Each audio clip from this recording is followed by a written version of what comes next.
Assalamualaikum warahmatullahi wabarakatuh. Salam sobat hobi bola. Huh. Selamat berbahagia di hari Jumat pagi ini untuk kita seluruh masyarakat Indonesia.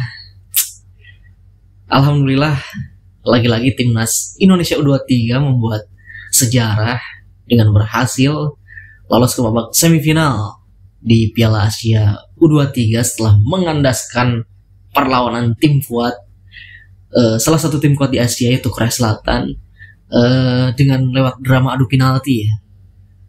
Waktu normal kita bermain imbang 2-2 dan di babak penalti kita menang dengan skor 10-11.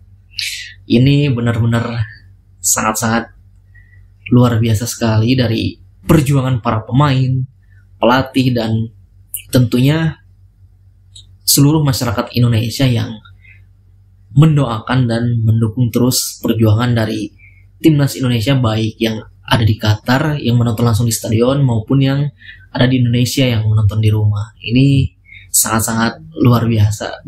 Saya juga sampai bingung ya mau ngomong apa, saking benar-benar bahagia sekali, senang sekali. Baru kali ini kita benar-benar merasakan punya tim yang solid, punya tim yang kuat, punya tim yang bisa dibanggakan gitu. Tentu dengan hasil ini, apa yang dikatakan pelatih Sintayong terbukti bahwa dia ketika dia di challenge oleh federasi kalau ingin kontraknya diperpanjang, menangani timnas Indonesia, dia harus meloloskan timnas U23 di ajang Piala Asia U23 ini, setidaknya lolos dari grup atau lolos ke babak 8 besar. Tetapi dia mengatakan bahwa jangankan lolos 8 besar, lolos 4 besar pun ya kita bisa gitu. Ternyata ya inilah buktinya bahwa pelatih Sintayong membuktikan dengan strateginya bersama anak asuhnya bahwa kita Indonesia bisa lolos ke babak semifinal. Dan tentunya juga selain itu, selain sejarah juga kita berhasil memutus rekor dari Korea Selatan yang selalu tampil secara beruntun di Olimpiade untuk ke-10 kalinya kita putus di tahun ini. Gila gak tuh?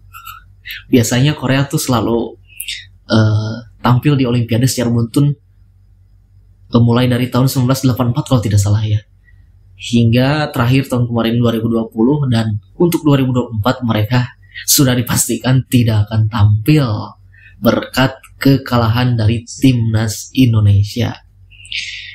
Ini sekali lagi saya benar-benar bangga dengan perjuangan para pemain ya, pelatih Sintayong tentunya dan beserta staf pelatihannya. Tentu juga dari dukungan dari federasi juga sangat-sangat membantu untuk kesuksesan timnas U23 ini. Baik, di starting lineup yang diturunkan oleh Coach Sintayong dengan pakem yang sama seperti melawan Yunania 3-4-3 ya, tetapi ada beberapa perubahan pergantian pemain. Tentunya di lini belakang ya, biasanya Ferrari starting, diturunkan selalu starting, tetapi di pertandingan tadi Komang yang diturunkan. Jadi 3 back yaitu Justin Hubner, Rizky Ridho, dan Komang Teguh. Lalu di 4 di tengah tidak ada perubahan, hanya satu saja perubahan, yaitu di sisi kanan Rio Fahmi yang diturunkan, yang sebelumnya ketika melawan Yordania yaitu Fajar. Dan di trio Trisula lini depan tetap sama, Marcelino Ferdinand, Rafael Struijk, dan Witan Sulaiman. Ketika di babak pertama ini benar-benar permainan yang imbang ya, benar-benar kedua tim menampilkan permainan terbaik mereka, jual beli serangan, saling serang, dan memang bola berkutat di tengah. Duel-duel di tengah ini sangat-sangat sengit gitu. Tetapi di awal babak pertama kita sempat kecolongan ya. Waktu itu ada pelanggaran di luar kotak penalti di sisi kanan. Lagi-lagi ini kelemahan kita di sisi kanan ya.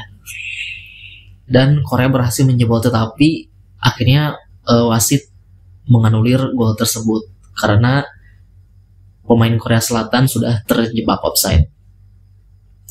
Nah, ketika menit 14 ini benar-benar luar biasa. Rafael Struijk menjadi pembeda kali ini di pertandingan kali ini.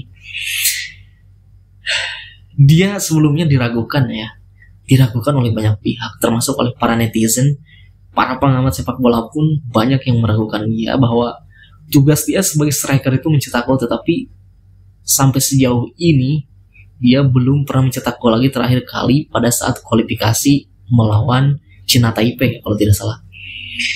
Dan akhirnya di pertandingan kali ini dia membuktikan bahwa dia benar-benar layak terus dipakai oleh pelatih Sintayong dengan 2 golnya yang sangat-sangat keren di laga kali ini.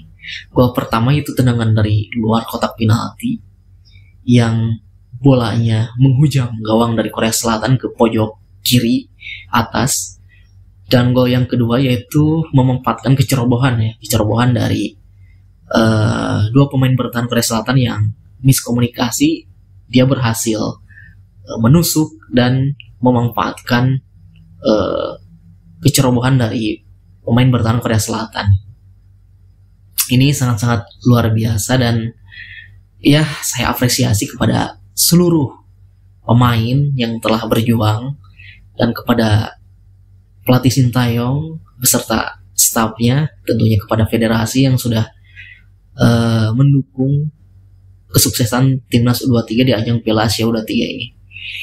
Untuk babak semifinal kita akan menunggu pertandingan antara Saudi Arabia melawan Uzbekistan. Ya tentunya di babak fase gugur ini kita tidak bisa memilih-milih lagi lawan ya, karena kan mungkin ada saja orang yang mengatakan bahwa kita lebih baik melawan ini, kita lebih baik melawan ini. Ada juga yang mengatakan sepertinya kita jangan melawan Arab Saudi, lebih baik kita melawan Uzbekistan saja. Ya seharusnya siapapun yang akan menjadi lawannya kita harus siap gitu, karena ini sudah di fase gugur, apalagi ini sudah di babak semifinal gitu. Tidak ada lagi kita harus memilih lawan siapa. Jadi siapapun lawannya, mau itu tim kuat ataupun tim underdog sekalipun, ya kita harus siap, karena ini sudah menuju fase akhir di event ini, udah berada di babak semifinal, dan tentunya kita sudah satu kaki ya berada di Olimpiade, walaupun belum bisa dipastikan, tapi setidaknya kita sudah memegang tiket playoff gitu, tiket playoff untuk menuju ke Olimpiade Paris tahun ini. Apabila kita berhasil lolos ke final, maka kita sudah dipastikan bisa lolos ke Olimpiade. Tetapi kita fokus satu-satu dulu, satu persatu kita fokus di babak semifinal nanti. Siapapun lawannya kita harus siap. Dan mungkin ya memang ada beberapa catatan juga ya. Lagi-lagi memang sisi kanan kita yang sering dieksploitasi.